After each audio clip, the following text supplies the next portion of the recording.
Hoy vamos a conversar sobre las entrevistas biográficas y las entrevistas biográficas dentro de lo que es el método biográfico. El enfoque biográfico es aquel enfoque donde nos ubica en distintas modalidades de investigación de la vida de las personas. En una historia de vida, por ejemplo, está toda la realidad social de un grupo humano, familia, comunidad, país, el mundo que le tocó vivir a esa persona. En la historia de un sujeto, para otros investigadores, como por ejemplo Ferrarotti, Pujadas y Moreno, en la vida del sujeto, en la historia, está la síntesis de la comunidad donde ha vivido de manera subjetiva.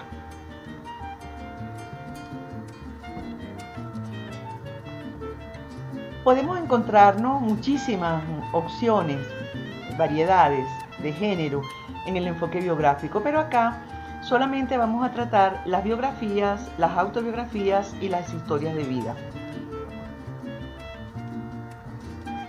La biografía es una elaboración externa al protagonista, normalmente redactado en tercera persona.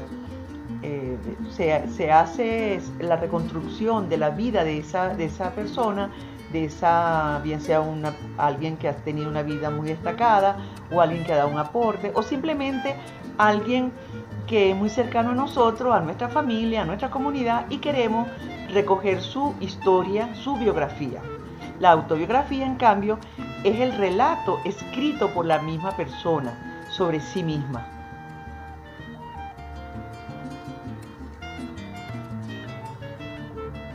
La historia de vida, al contrario, es una narración que hace una persona a una tercera, donde le cuenta lo que ha sido su vida, donde le narra todo lo que le ha tocado vivir. Entonces, fíjense, tenemos las biografías que se escriben sobre terceras personas, las autobiografías que lo hace la misma persona, y la historia de vida donde se entrevista a una persona, a un actor principal de un acontecimiento, y donde vamos a recoger la historia, lo vivido, la experiencia de vida que tiene sobre sí misma.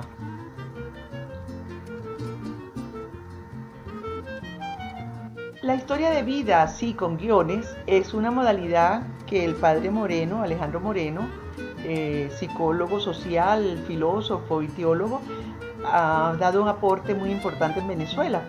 Y para él la historia de vida con guiones, historia de vida, es aquella que el sujeto de la misma narra a otra persona presente, física, y que actúa como interlocutor.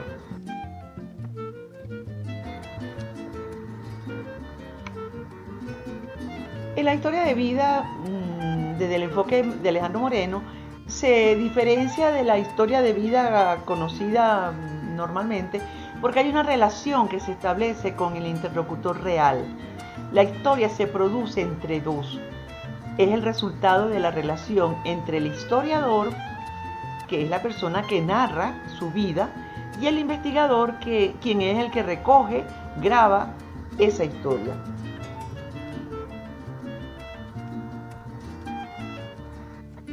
La historia de vida, conocida por todos, constituye una forma de generar conocimiento desde una perspectiva interpretativa. A través de una hermeneusis rigurosa se devela la trama cultural de una sociedad encarnada en la historia de vida de cada uno de sus miembros. Las historias de vida no son fuente de datos, como se creyó en algún momento, sino que son un despliegue de significados. Es el método de acceso a la realidad social, como dice el investigador francés Berthoud.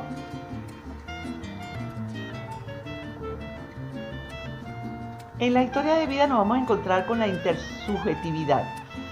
Esta intersubjetividad que está en la historia de vida está más relacionado con la búsqueda de un sentido y de un significado profundo y con una comprensión del otro. Es entrar en el mundo del otro.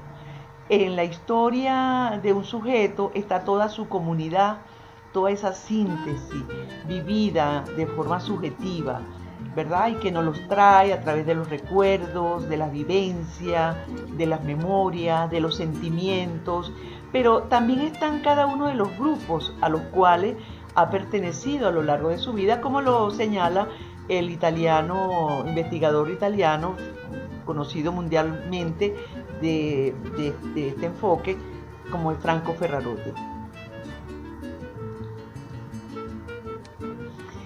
La intersubjetividad en la historia de vida está más relacionada con la búsqueda de un sentido y significado profundo y con una comprensión del otro.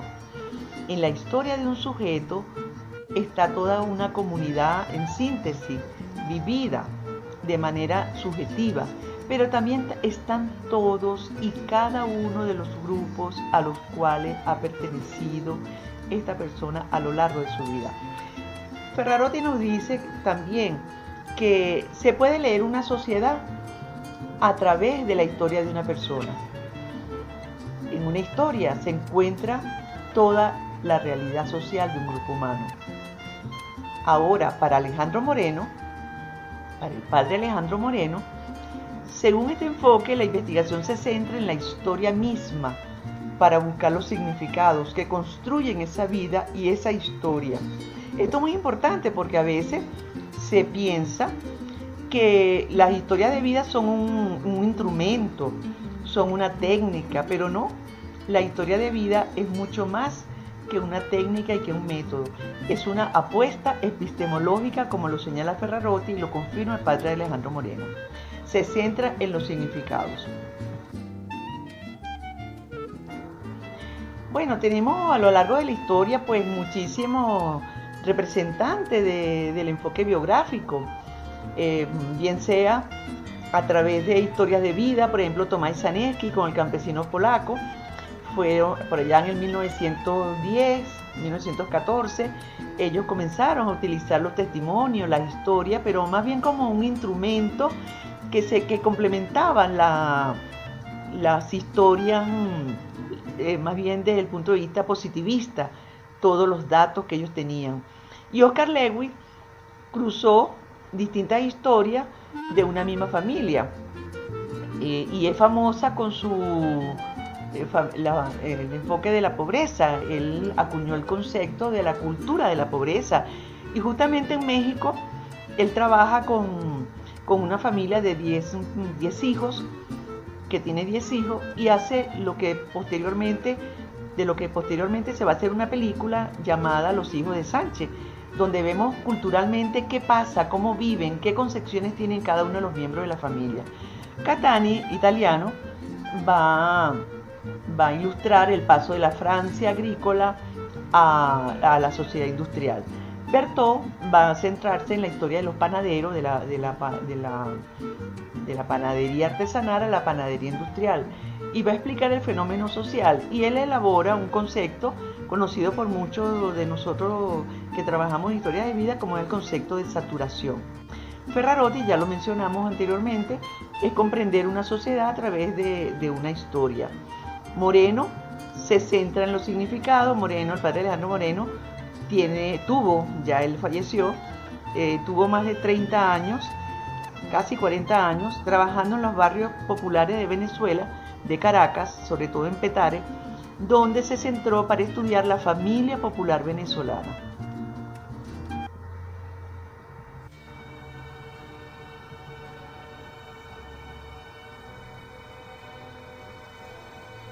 Ahora bien, nada de esto es posible si no hacemos una entrevista. Para yo hacer una historia de vida, necesito hacer una entrevista. Para yo hacer una autobiografía, después que la persona escribe, yo tengo que entrevistarla también. Pero las entrevistas tienen su manera particular, tienen su método tiene una manera de acercamiento que puede ser una entrevista biográfica o puede ser una entrevista cualitativa en profundidad.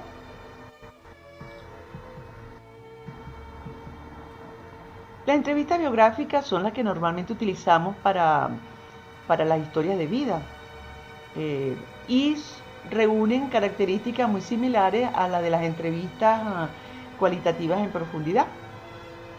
Esto lo dice Pujará. Consiste en reflexionar, rememorar episodios de la vida, donde la persona cuenta cosas a propósito de su biografía, bien sea desde el punto de vista profesional, familiar, afectiva, cultural. Y aquí en esta línea pues se inscriben autores como Bolívar y otros. En cambio, en las entrevistas en profundidad son reiterados encuentros cara a cara entre el investigador y los informantes, o el informante clave, diría yo en este momento, dirigido hacia la comprensión de las perspectivas que tienen los informantes respecto de sus vidas, experiencias o situaciones, tal como lo expresan con sus propias palabras.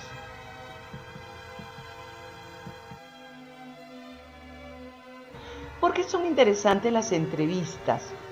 A todos nos entusiasman las entrevistas, prestamos mucha atención, porque allí vamos a encontrar hallazgos que emergen de las vivencias, y de las vivencias vamos a sacar significados, y esos significados vamos a interpretarlos y nos van a dar los aportes que esa historia de vida, que esa entrevista nos arroja.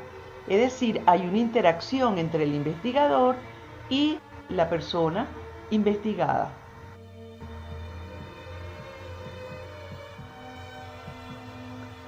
Es importante tener claro que una entrevista tiene como 3 etapas.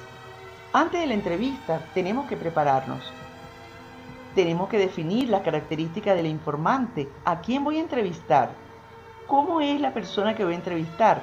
¿Voy a entrevistar a cualquier ciudadano, cualquier vecino?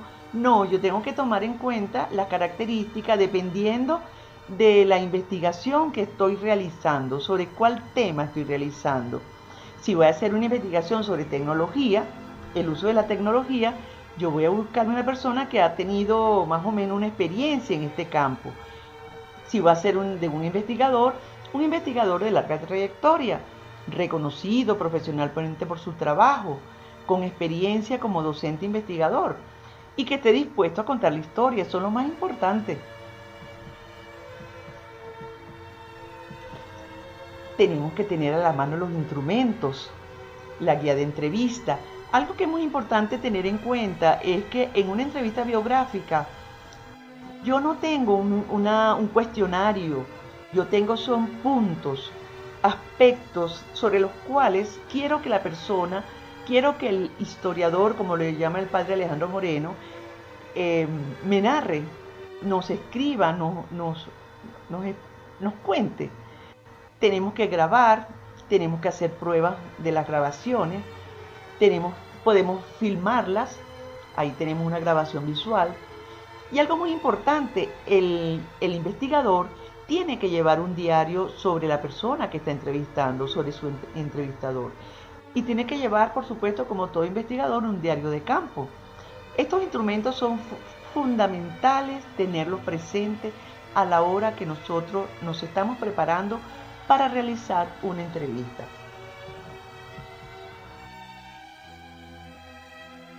Otro aspecto muy importante es seleccionar el lugar donde se llevarán a cabo las entrevistas biográficas, porque por lo regular no es una sola entrevista. Muchas veces son 3, 4, pueden ser 6. Las que sean necesarias, no hay un número establecido. Y tiene que ser un lugar previamente escogido por el entrevistado o historiador que se sienta cómodo, donde él se sienta o ella se sienta segura, cómoda, y fijar la hora y el día o los días de encuentro. Si van a ser los viernes a las 3 de la tarde, está bien, ese es nuestro compromiso. entre el investigador y la persona que voy a entrevistar. Y algo muy importante, no puede haber ruido. Tenemos que cuidar los ruidos. Pueden haber ruidos de la naturaleza. Si hacemos una entrevista a las 5 de la tarde, por ejemplo en Venezuela a las 7 de la noche, los grillos, las ranas, esos ruidos, truá, truá, truá, va a ser la música de fondo, entonces no nos sirve. O, como nos estaba pasando hace rato, cuando estábamos grabando este video educativo, un vendedor de fruta, bueno, hacía su aparición con su megáfono y tuvimos que esperar que el señor pasara. Entonces, ¿qué sucede?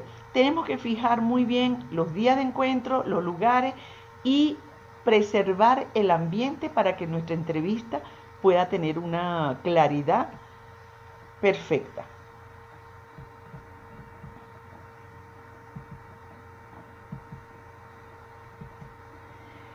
Ay, llegó el día, la cita con el entrevistado o con la entrevistada. Hay que ser puntual, tenemos que haber probado nuestro grabador o el teléfono, porque hoy en día usted desde el mismo teléfono tiene aplicaciones donde usted puede grabar perfectamente, pero tiene que hacer pruebas previamente, que usted sepa manejarlo, porque si no es muy desagradable que en plena entrevista usted esté manipulando el dispositivo porque no lo sabe manejar. Uh-huh. En la segunda fase ya estamos entonces con la persona y primera cosa, previamente ya hemos hablado con ella, hemos fijado todo el día, en la hora, todo eso. Pero durante la entrevista, la persona tiene que sentirse cómoda, la persona tiene que estar abierta a contar su historia, dispuesta. Y nosotros tenemos que ser muy receptivos, muy atentos, muy observadores en cuanto a lo que esa persona nos está contando. Tenemos que establecer una empatía con ella. Tiene que haber una afectividad, tiene que haber una sintonía emocional, si se quiere, con esa persona para que ella se sienta pues segura. Y las reglas tienen que estar claras. Mire, usted va a contarnos y aquello que usted no desea que salga en la entrevista o que se conozca, usted me lo dice. Porque a veces la persona de un primer momento suelta cosas, suelta eventos, situaciones que le han sido muy penosas, que le han sido muy traumáticas. Pero cuando usted regresa a la segunda entrevista, le va a decir, quíteme eso, yo no quiero que eso salga. Entonces uno tiene que ser muy respetuoso, muy ético, muy bien, vamos a eliminar, yo cuando termine la entrevista de transcribirla, yo le voy a devolver a usted el texto para que usted lo revise y diga si está de acuerdo y si acepta que ese texto, tal como se escribió, aparezca en la investigación o aparezca en la revista o en donde usted lo quiera publicar.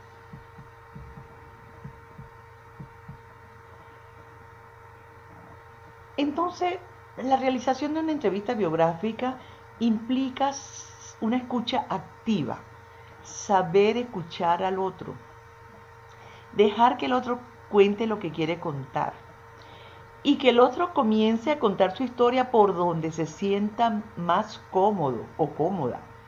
Es decir, si la señora quiere contar la historia de lo que le pasó ayer, en vez de contar el día que nació, hay que aceptarlo, así es. Ella se siente muy cómoda y usted va a permitir que ella cuente cómo lo quiere hacer. Como dije antes, ser empático, respetuoso de los sentimientos del entrevistado y respetar las condiciones para la realización de la entrevista.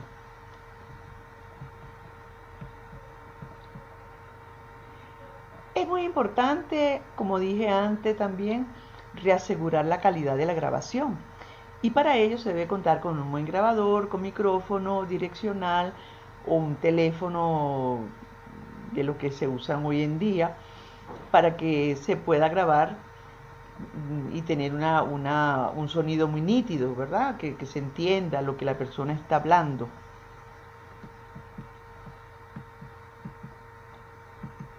Y la tercera fase es ya pues, estamos terminando la entrevista y es importante una vez que terminamos de realizar la última entrevista, decirle a la persona que vamos a regresar para entregarle el material y leerlo juntos para que la persona nos diga qué aspecto quiere que se desarrolle más, quiere ampliar o qué aspecto quiere quitar. Y por otro lado, nos viene un trabajo muy importante que es la transcripción. La transcripción implica saber registrar lo escuchado. Una manera es como hablamos, pero otra manera es como escribimos. Y no hay cosa más difícil que transcribir lo que escuchamos con todos los pelos y señales del diálogo que hemos sostenido con esa persona. Es decir, nosotros tenemos que garantizar la literalidad de la transcripción del relato grabado. Escuchar la cinta grabada varias veces, una vez transcrita, para recrear la conversación lo más fiel posible, con sus entonaciones, sus pausas, su silencio y momentos dramáticos que son revividos durante el proceso de conversación. Al finalizar la entrevista, se le debe devolver al entrevistado la transcripción para que nos dé su autorización de publicarla y, si es posible, que firme algún documento donde lo autoriza a usted para que esa publicación, esa entrevista salga. No tanto por la persona, sino muchas veces por los familiares que no están de acuerdo con que la historia de esa familia o la historia de esa señora o de ese señor, la gente, la comunidad la conozca.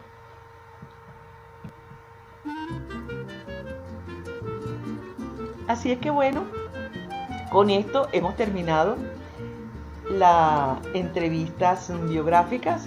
Esperamos que les haya gustado y que esto les sirva de abreboca para seguir profundizando tanto en el método biográfico como seguir afinando lo que son las entrevistas biográficas. Muchísimas gracias y hasta la vista.